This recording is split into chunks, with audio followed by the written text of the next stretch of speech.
Okay, kids, it's time for another episode of the Fueled by Weird podcast, the only podcast where we don't have to roll for initiative. I'm Chris Daly, and today I have the pleasure of chatting once again with Mr. Ray Jameson, aka DM Ray. Ray, what's going on, man? I'm having a good time. Really looking forward to getting issue 2 of the Madcaps out, and it is going to be a great time. It is torture not being able to talk about this story until it's released. I bet. I'd like to welcome you to the show. Thank you so much for meeting me. And you have now joined the official list of the Two Timers Club for being on the show. So it's pretty dead heat to get to that coveted three-peat of being on the show. Well, But challenge accepted then. you're one step closer. There's a few people fighting for it, and it's getting pretty close, but we'll see. But I'm glad to have you back, man. No, I'm happy to be here. Awesome. All right. Well, since you've been here before, you know how this goes. I like to start things off with an icebreaker question. So today's question, are you a sunrise, daylight, twilight, or nighttime person and why? Um, what I want and what my body tells me are two different answers. So I have two answers. I hear that. So if I'm watching something late at night that I'm not heavily invested in, for example, my wife and I might wind down the night we're watching a show right now called Severance. I enjoy it, but Yeah, it's not one of my top echelon things to watch. sure. I have a hard time staying awake. It's not that the show's bad, it's just not my go-to show to watch. Sure. My body says, no, you must sleep now. And I end up just closing my eyes and waking up when the title credits come on, and that's the night. Fair enough. Um, my body works very well right now because of routine and because of my day job and because of getting my children ready for school and because of dropping my wife off at work. I take a shower before I go to bed and I'm up at 10 after 5 in the morning.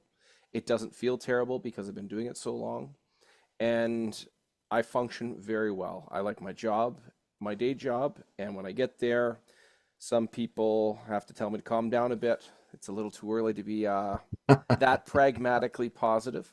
Yeah. I function very well in the morning.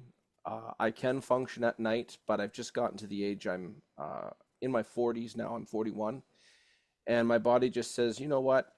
Just the sun's down, just chill out, you know. But when the rubber hits the road, I can stay up. But my body says the morning is the way to go.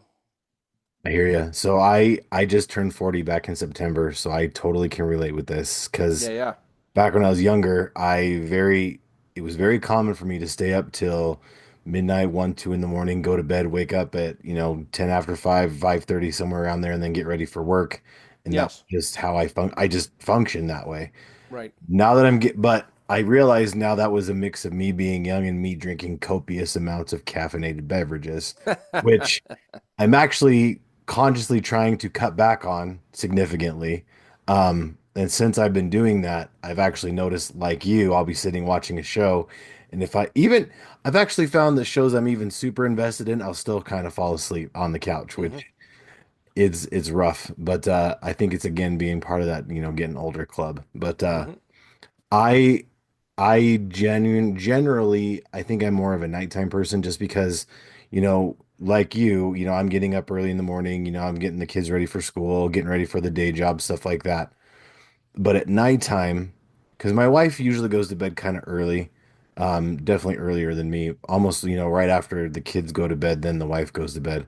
But, after all of that, that's time where I don't have to be a dad, I don't have to be a husband, I can just kind of be me. And so Yes. I don't have to, be there for anybody. It's just me. So I can do whatever I want, which sometimes is exciting and sometimes is overwhelming because it's like there's so many things I want to try and do, and there's Yes. only so much I time. So get it's that. like I stay up late to try to take back some of the day just so I can kind of get that little bit of control, but also at the same time, I should be sleeping because, being older, it's harder to kind of the less sleep I get, the harder it's getting to be able to function during the day. I hear you. Yeah. I hear you. It's funny how you say that. I get to be myself when the kids are in bed. For me, I've heard this study that guys can quote unquote think about nothing. And I have a theory that Yeah. it isn't that they're thinking about nothing. They allow their mind to wander. They can Yep. just naturally express thought. And when you take certain hats off, when you wind down for the evening, you can allow your mind to do that. You can't do that when you're going to make sure your 1 year old doesn't put their finger in a plug socket. You're on Yep. duty. You can't allow your mind to just sandbox. Yeah. You have to be on. You can't play in the sandbox. When your Yeah. responsibilities are on the wayside, you can just be more productive. That's Yep. just how it goes. That's exactly it. You kind of, clock out from all your responsibilities of the day. You can kind of just sit and just relax your brain for a little bit. Sometimes I'll have plans of what I want to do, but then plans of what I want to do and plans of what I actually do always end up being two separate things. So it's a little rough sometimes, but yeah, you get it. You're not having to worry about all the stuff. All your worries of the day are kind of just gone, and now it's just time to just worry about you, Yes. which I think everybody should take time to do no matter what, because it's, super good for your mental health. Hmm. I agree. So tell me a little bit about Severance because I've seen a lot about that show. I'm not really sure, like you said, I'm not sure if it's kind of my cup of tea. I'm sure I've heard it's a great show. I'm not sure if it's for me because I just recently, and I'm not an Apple guy by any stretch of the imagination, but there was two shows I really wanted to watch that were only on Apple TV. One of those was the completely made up adventures of Dick Turpin because I'm a huge fan of Noel Fielding. And the other show is Mythic Quest because I really like Rob McElhenney a lot, and my Hmm. wife and I have been getting into It's Always Sunny in Philadelphia. I love that show. I've seen it all. I so that's a whole nother story too, but so a long time ago, I tried to watch It's Always Sunny, and I got 4 or 5 episodes in. I'm like, this show is I Yeah, can't, season one is rough. it was so bad. I Yeah, didn't it's get rough. past When season Danny one. DeVito comes in season two, Yeah. it's a completely different animal. So I kind of just gave up for a while, and all these people are talking about how awesome It's Always Sunny is, and then finally I was like, all right, to my wife, I was like, all right, I'm gonna try this show again. Do you want to try it with me? She's like, yeah, I'll try it. And yeah, that first season is so rough. But then, like you said, when Danny gets there, there's a lot of episodes that are still pretty rough, but it's considerably a lot more funny. And so yeah, Yes. I think we are now. So I'm watching it through for the very first time. We are on the newest season. I think we're about halfway through, so we're almost all the way Oh, caught up. wow. Yeah, you've been right. You're a trooper, gone through the whole It's thing. it's been a few months we've been working on it, but yeah, so we're almost all the way caught up. Um and I decided, I want to, branch out. I've always heard Mythic Quest was really cool. I started watching Mythic Quest, and I don't know if you've seen it, I but have not. being a fan of gaming, I think you actually might really like it a lot. And Right on. it's I'm only barely into season 2, and that means I'm in like maybe 15 episodes in because each season I think is only like 10 episodes, but that show is way better than it has any right to be. Like it's tugged at the heartstrings. It's kind of made me tear up a little bit. And I've only a few episodes in. It's about a gaming company. Basically, it's kind of like where Rob McElhenney, he is the creative director of an online RPG that I would guess is kind of like WoW, kind of. I've never really Hmm. played World of Warcraft ever, but it seems a lot like that. And so the whole show is about their company, and they've got some crossover characters from It's Always Sunny, which is kind of fun. But it's it's such a good show. It's Yeah, right on. Yeah, I'll have to look that one up. but I yeah. had never heard of that one before. If you're looking for another show, you should check out Mythic Quest. But off of the tangent, tell me a little bit about Severance. So, Severance is a really interesting thought experiment. So, the very first episode, the main character, what's the actor's name? Alan Scott, is that right? This is going to be Um, funny. I think it's Adam Alan Scott. Scott. Adam Adam Scott, Scott. thank you. That's the Yeah, yeah, one. yeah. Anyways, um, the opening scene, you see him driving to a building and he's dressed nice. He looks like he's wearing office clothes. And he sits in the parking lot and just sits there crying. And you have no idea, you have no context. And then he walks in the building, he goes down in an elevator, and then goes on with work.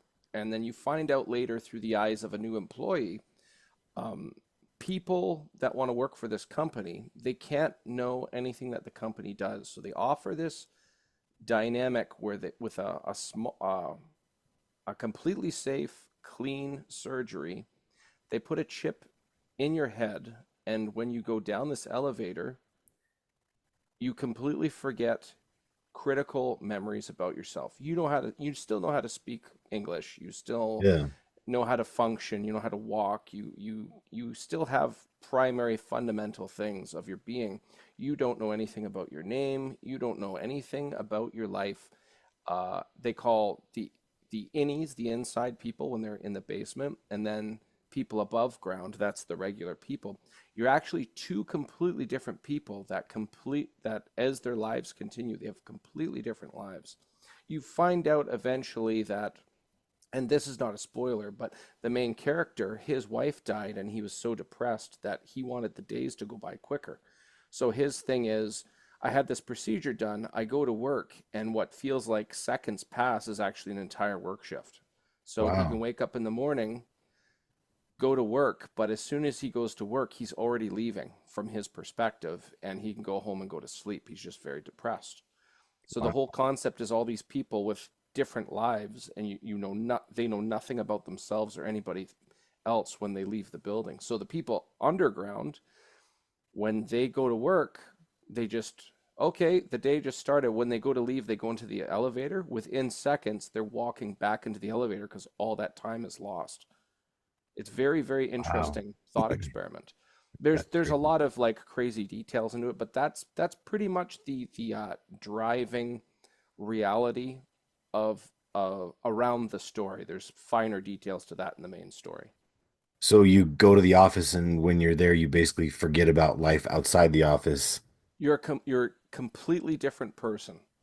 You know Wow. nothing. You when you go to work, 2 seconds after going down the elevator, you're already coming out, and all that time is lost because the other person was living that life. Wow, that's crazy. Yeah, it's pretty neat. It's almost like a weird kind of twisted take on Eternal Sunshine of the Spotless Mind, kind of. Yeah, a little bit, yeah. That's crazy. Well, I'm gonna definitely have to check that one out, though. Yeah, I always like myself a little bit of weird, and that sounds like, definitely a super high level of weird, so I'm gonna give that a shot. And it's funny you say weird. You just go on YouTube and look up the opening intro to season one and season two for just watch the intro, and it's an artistic depiction of everything I just described. It's very weird, Yeah, of course I'm gonna very say weird, wild. man. The show's fueled by weird. Fueled by Weird's weird. That's weird's right. my thing, so I gotta bring it up. Yeah. Cool, man. I'm gonna check that out for sure. That's awesome. So another thing I want to talk about before we jump into the book is something that I've wanted to have a chance to talk about, but I've never really been able to work it in organically. So I'm going to do that today. Right on. Metal music. You share a lot about metal music. I want to talk a little bit about metal. What's some of your favorite bands? Let's dish on music a little bit. Okay, so I don't have a favorite genre of music. It all Okay. depends on the song. My friends always laugh at my playlist because it could be like the intro to Teletubbies and VeggieTales, and then it could be like I don't like per se Slayer or It's Raining Blood, but if it was Sure. on there, my friends would not be surprised because I have such an extreme bit. Okay, so metal music. Um, Most of mine is fantasy. I liked a lot of Nightwish when I was a Okay. lot younger. My choice of metal leans in that direction. I'm actually one of my friends who's also published by Philbo Publishing. Shout out to Phil Russert. He had a song for his comic book done by a Polish metal group called Percival, and Okay. I'm leaning heavily towards asking them to do something for my comic. Nice. I like when it comes to metal, I usually like ones that are very heavily classically influenced. Okay. Um, Do you have any examples of that? well, I've already used Nightwish as an example. Okay. Camelot isn't bad. Ooh, that's a good one. But again, I don't class it by band, more by song. Okay. And I mean, if you have one of the most interesting contrasts of metal that I really heavily appreciate is it has a very deceptive range of style of music. Even with one band and an album, you could have like an acoustic song, like Yeah. what's the one by Slipknot? Why can't I think of it? Uh, I don't know But Slipknot super well. I know him a little bit. I know most of the mainstream stuff, but gotcha. But you could go from like acoustic to I push my fingers into my oh yeah, yeah, eyes. yeah, Yeah, yeah, yeah.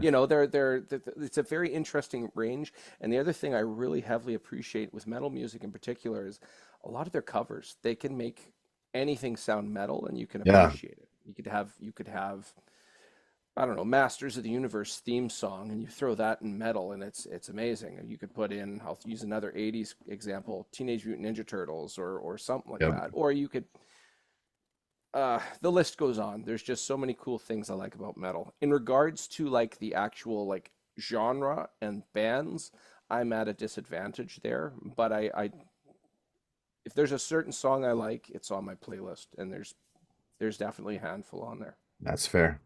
So you say you like fantasy, bands, metal bands that kind of geared toward the fantasy genre, yeah? Mhm. I've got some that I think you might be really into. Um, I don't know if you've heard of Dragon Force before.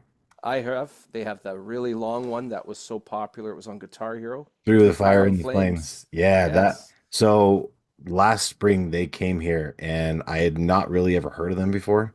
Yeah, yeah. They are amazing. Um, a lot of their songs deal with video games. They have one that does deals with Zelda that's incredible. Yeah, Um, yeah. I never speaking heard it. speaking of covers, I'll send you some of these. Right on. Speaking of covers, they do a cover of My Heart Will Go On by Celine Dion that's amazing. And Yeah, yeah. they do a Taylor Swift cover that's way better than the Taylor Swift version, in my opinion. I'm I'm not not surprised. That does I'm sound not a big cool. Swiftie, but good Lord, it's so good. But yeah, they're very fantasy. Unleash the Archers is another one that is very, very good. I've been getting into them pretty heavy. They've got a lot of really great stuff. I'll send you some of that stuff too.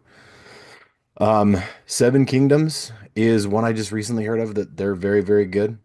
I haven't gotten into them super a lot yet, but um, I actually have talked to the lead singer of the next band I'm going to mention that's by far my favorite metal, like in the top five of my favorite, not even metal bands, but just favorite bands. Lords of the Trident. If you I know of them, but I don't know any of their work. They're incredible. My friend Adam, who's the one who introduced me to them, he said these guys are music that I would score a D&D campaign to. Cool. And so I figured, of course, being DM Ray, you're gonna like that a lot, I think. Um, they're a band out of Wisconsin. I've had the lead singer on this show before. He's an incredible dude. Um, I'll send you some of their stuff too, because they're just fantastic. I think for the last couple of years on Spotify, they've been like in my top played artists. They're just so good. I'm looking for a group to make a theme song for my comic. I would Mhm. definitely be interested in speaking to them if you have their contacts. I have the email of the lead singer, so Right I can on. look it up. But yeah, Beautiful. Lords of the Trident is they're so good. So good. All right, cool. I'm excited. Anytime I get a chance to talk about Lords of the Trident is a good day for me because I'm gonna look them up. That's they're the Go ahead. I was just gonna say they're just so very good. And yeah, once I started listening to them, the comparison my friend made about, a band that you'd score a D&D session to fits perfectly. I even got to tell him that, and he thought it was kind of cool. Right on. All right, man. So, speaking of Philbo Publishing, since the last time we talked, you were picked up by a publisher. So let's talk a little bit about that and how that came to be. So my adventure in the comics realm, this is my first comic I've been on the creative side for. Mhm. Um, as I said before, I was telling you before we started recording, I have a day job that I heavily appreciate. Um, I am entering the realm of middle-aged, and I felt I finally had the opportunity to dabble uh, back into things I used to love as a kid, but I couldn't make a profession from. Yeah. Um, Online, I would just reach out to different artists and different publishers and just talk about my product and talk. What do you think of this cover? What do you think of this character? Eventually, I spoke to Phil Russert on a couple of different things about my book, and I'd listened to some of his streams.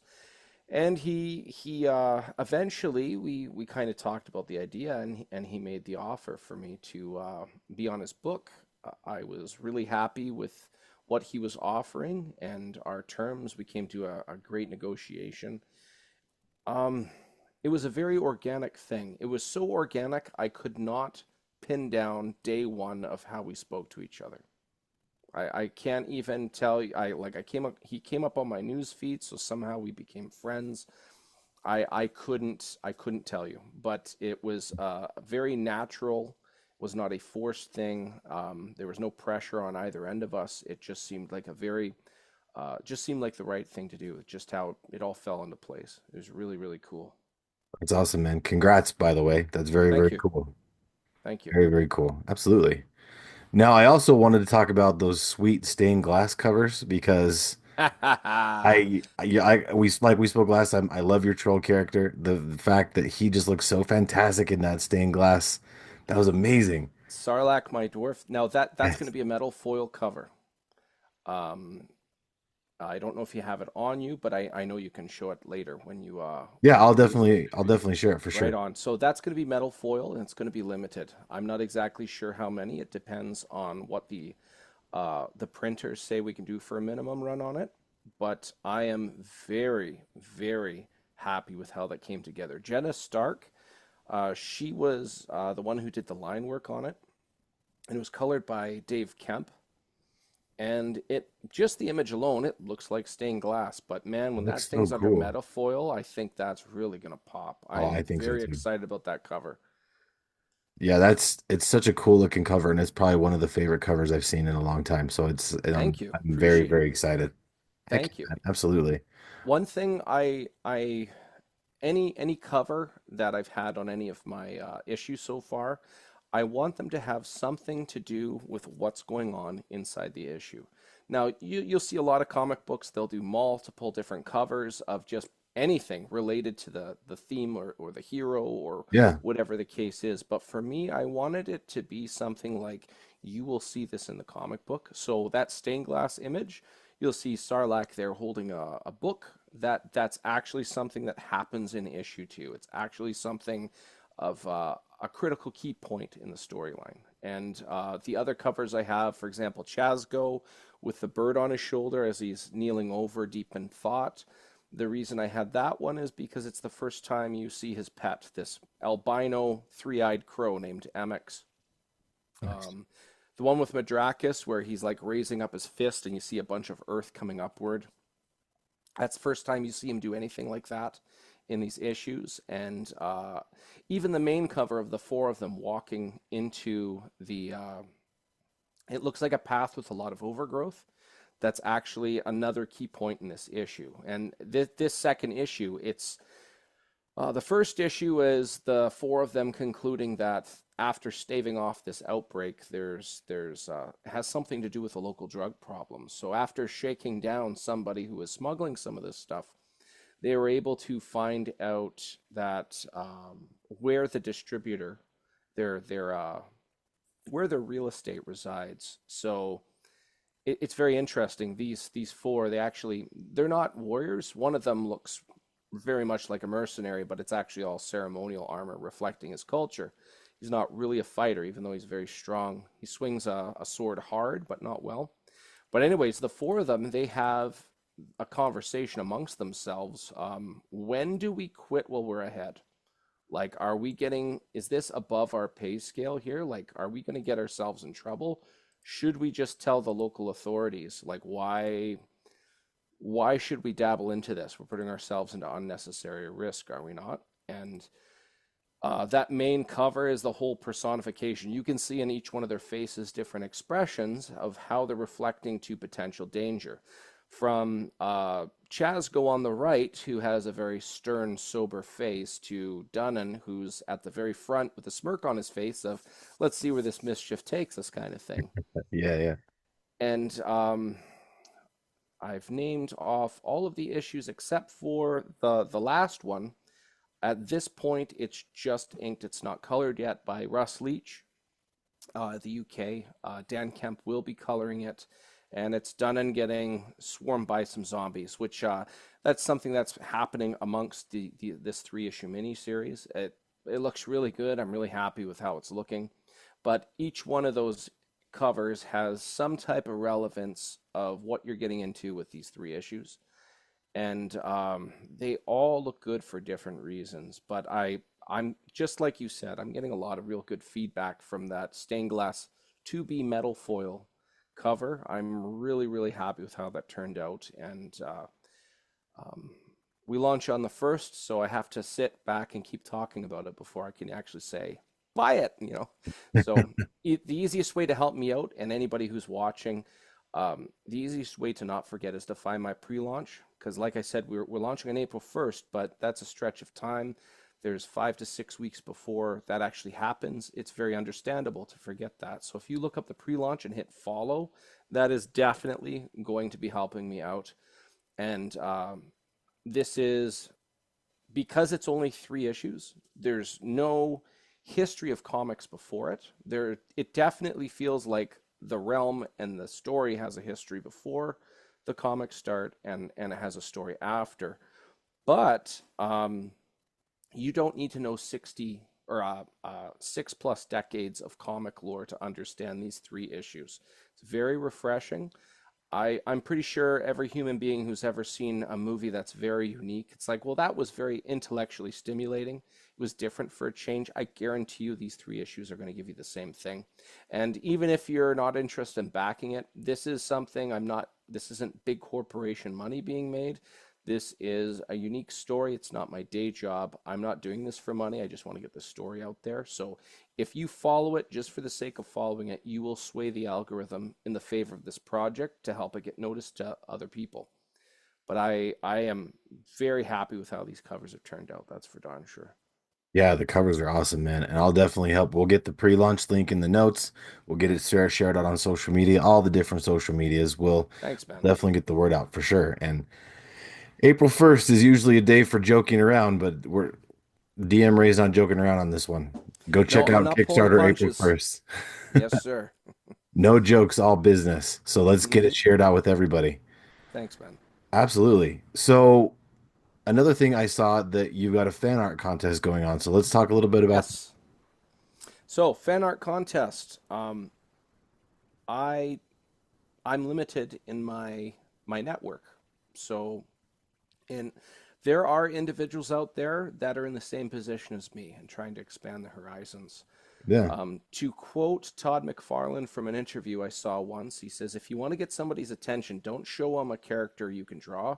Show them one of their characters that you can draw, because that's a really good litmus test of what your potential is for them. sure. So I decided if I do a drawing contest, and Dan Kemp, who's colored over 100 issues of Spawn, basically 50 to 150, he's colored. Nice. Here's the chance for somebody to get some attention from me, and they are going to get rewarded back. I've heard 2 different camps on. Uh, they feel like There's some that have said I've kind of like exploiting artists. No, this is actually I want to get them on my radar. If we're finding really good artists, well, yeah, for my next issue, I am looking for cover artists. That was the whole point of this. It's a mutual gain. And whoever wins this contest, it will A, be colored, and B, it'll actually be in the back of issue number 2. I had fan art in issue number 1, which was really cool, and I was really happy. I was flattered. I didn't even have my first issue out, and people are like, "This is cool. Check out this art. I drew it myself." I'm like, "Oh, that's really cool. Thank you." And I just want to do the same for issue number 2. And like I said, I want to expand my network, and there's hungry people out there that I've never heard of. And how do they get my attention? Well, this is just a little bit of a way of trying to get them to reach out to me, giving them that chance, so they have my attention at least.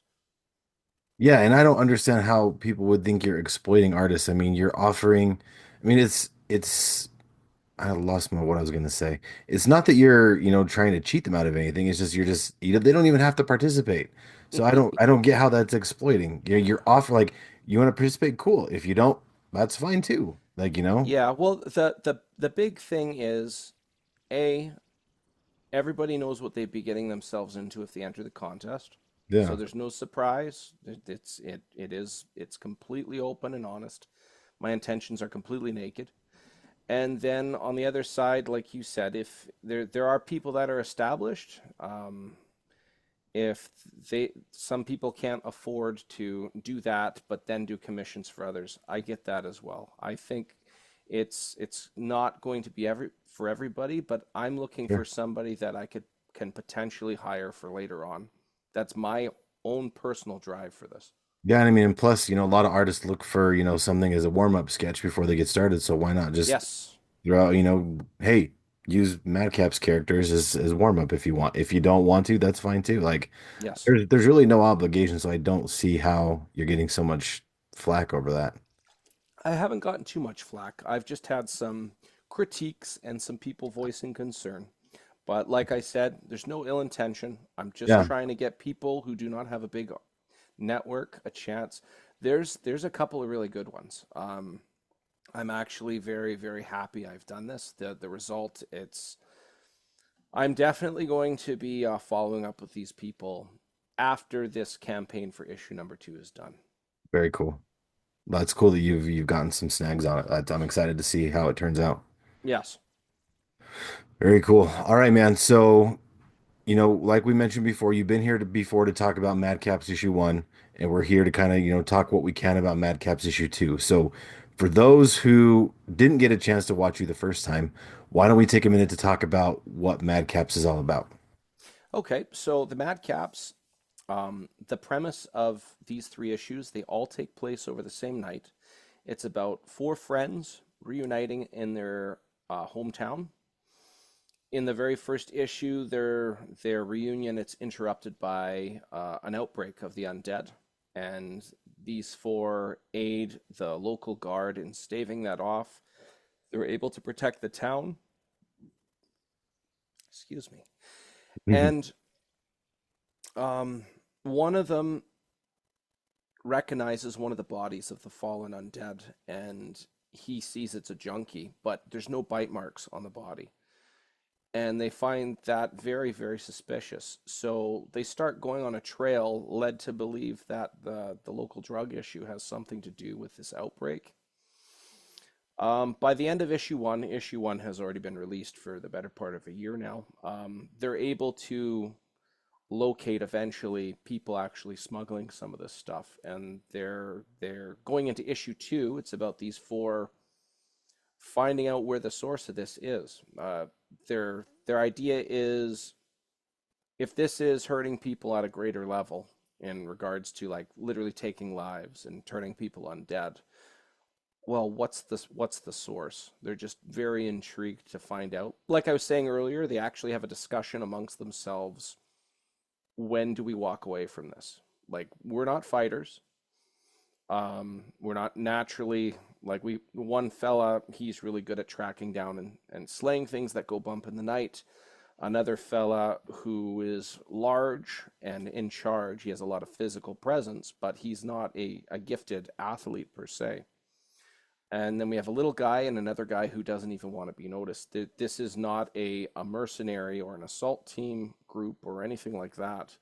So it's very interesting to see what they have to do when they take a lay of the land and some challenges come up. You get to see new powers demonstrated.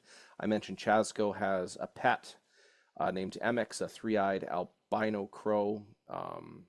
You get to see Madrakis, the larger fella, able to use some of his other arcane abilities. In the first one, you get to see him grab a zombie by the neck and light its head on fire and throw it aside, which is really cool. But he's Absolutely. got some other things, as shown in one of the covers by Rod Ramos Rodolfo. And Sarlacc, who he's people refer to him as being favored by the divine, which is a deity which he worships, and he has some interesting effects with him. And then, of course, the little guy who's brought this group back together. Initially, he just wants to take them all for a potential job and make some good money outside of the city, but this interruption has happened. So he's referred to as a social facilitator.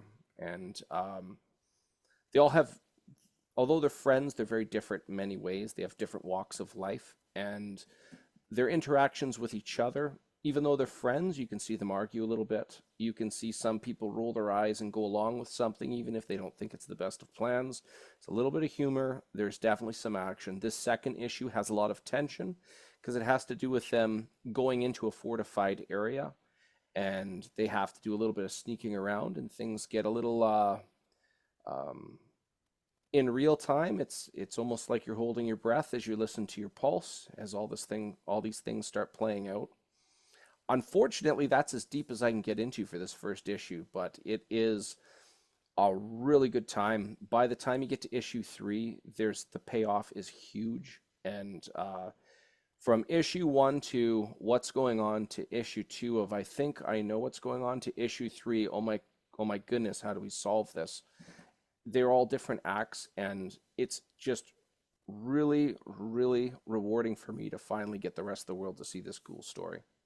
It's awesome. And one thing I really like about your character tropes is the fact that you don't necessarily go with the typical trope like you had mentioned. You've got, you know, your big, bulky, heavy character, but he's not Mhm. necessarily, you know, very physically intact. So like he's not very strong. He, you know, he's not a typical heavy, which I think is kind of cool because, you know, most times you just look at the characters and you just assume, oh, he's the heavy, he's the muscle.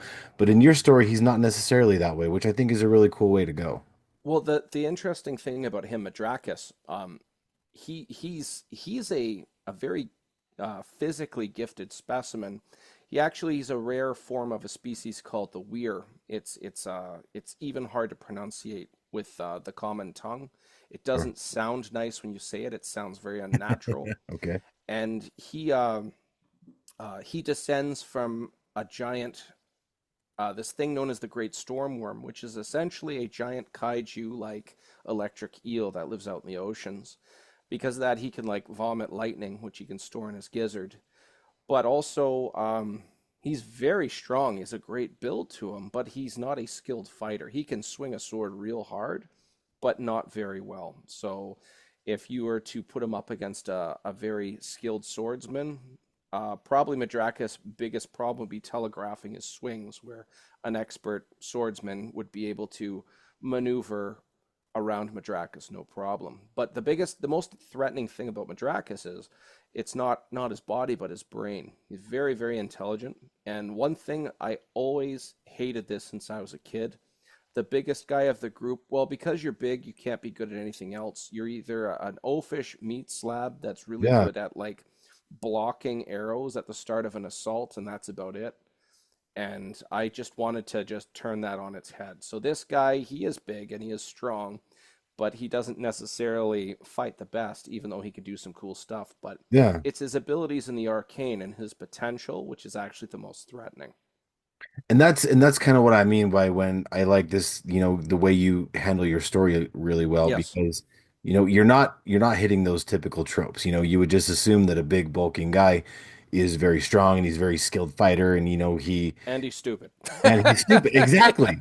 But the fact Yes. that you're making your big guy like he's strong, but he's not as good of a fighter as you would just assume that he is, and he's incredibly intelligent. I really like how you flip that on its head. So that's very cool. All right, man. So, you know, I know we can't talk much about the story. And we've already kind of talked a little bit as much as we can about issue 2. Let's talk about the Kickstarter. Is there anything you can tell us, you know, any cool add-ons, any features, anything like that that you're going to be offering with this Kickstarter? Yes, I'm getting to the point where I can talk a little bit about it. So, Okay. the Chasgo cover, which seems to be getting at least as much love as the stained glass cover, um, Jay Sloan, who drew that, I was just very appreciative of this guy's skill. Dude, he's so good. In issue 1, he drew the concept art at the back of the comic where there's all the Wow. character bios. He did all Mhm. that concept. Because of what he did there, I needed this guy to do a cover. Chasgo, I just love the emotion of the body position.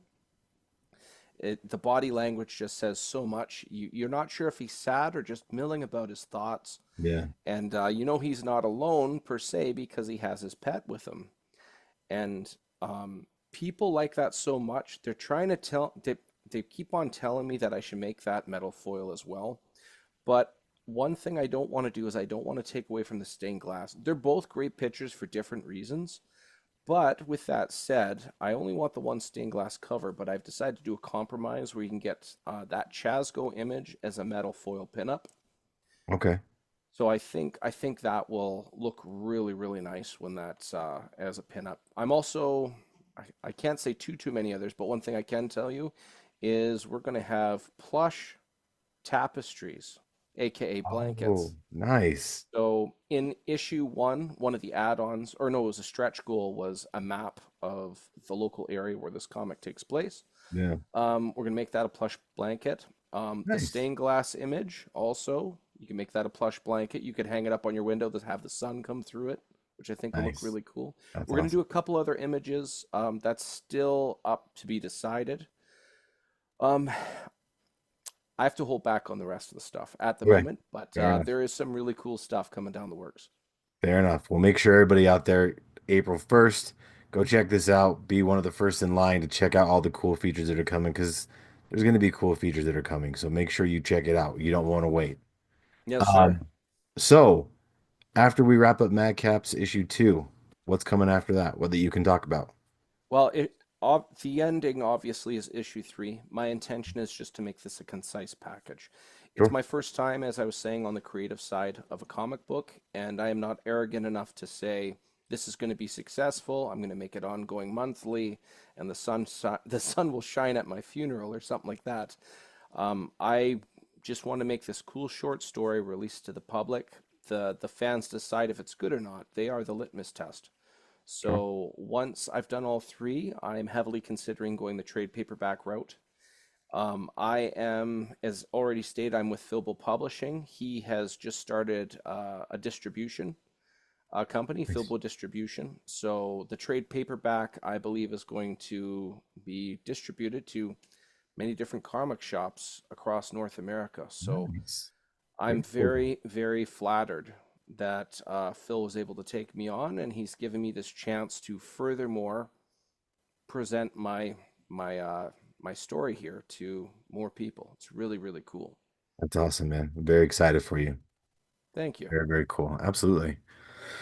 All right. So, um, let's give you a chance now. So usually, I'll ask people to give some advice on, being creative. And I think when you come back on the show, I like to try to change it up a little bit. So this time, I want you to see if you can share some advice about running a Kickstarter. Running a Kickstarter. Yeah. Well, in this case, I'm very spoiled, and the reason is Phil's running it for me. Oh, But with nice. that Okay. said, I have run a Kickstarter in the past, and first thing you want to do is once you have your product established, you want to get that pre-launch, and as far out as you can, start promoting your product and get people to follow the pre-launch, such as I'm doing now. Please sign up on the pre-launch. um, your Kickstarter has to be concise. I had a drafting teacher in grade 10 high school.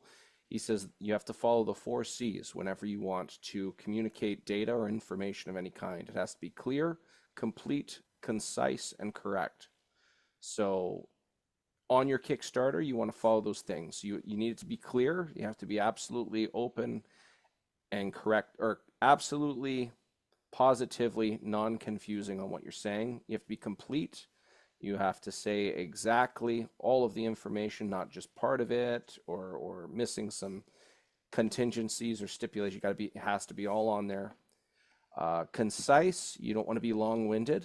It has to be to the point. And correct. You don't want to be giving any misleading information. And if you follow those four things, it doesn't matter what the product is, because every product has an audience. As long as you're getting your pre-launch out there and you do that, follow those four C's so it's presentable on your Kickstarter. I feel that is the foundation, or the fundamentals, if you will. There's obviously a lot more to it than that, but that is definitely a good start. Very cool. All right, man. So where can people stay up to date on stuff coming from you? Where can we see all the cool stuff that you're getting ready to do? Where can they find you? So I'll start with Facebook first. You can Okay. find me as DM Ray, DM is short for Dungeon Master. You can find our Madcaps Facebook page. That is up to date. Anything I reveal goes on there for sure.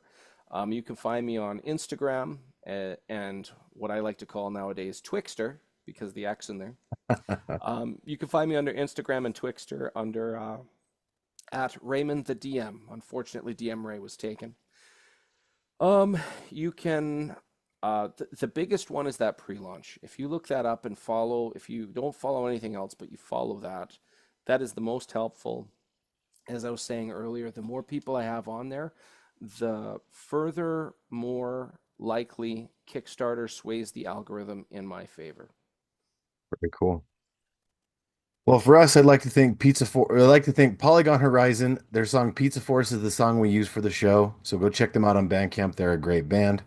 You can find Fueled by Weird on Instagram, Facebook, and TikTok for as long as TikTok ends up being around.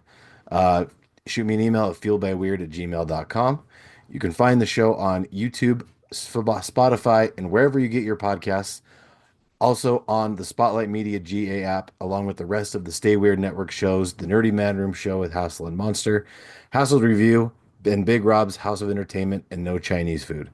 Now, the Stay Weird Network, it's a brand new podcast network dedicated to bringing some awesome back to the internet. Check us out at Stay Weird Network on YouTube and Instagram, and send us an email at stayweirdnetwork@gmail.com. And I'd like to thank my sponsor, the Zone Collectibles in Tifton, Georgia. They're your one-stop shop for comics, collectibles, and so much more. Now, if you like the show, please leave a review, rate, comment, subscribe, and tell your friends because word of mouth is my friend. And remember, kids, life's too short to be normal, so stay weird. Ray, thanks for so much for coming to visit me tonight. It was a great time. Thank you very much. Thank you.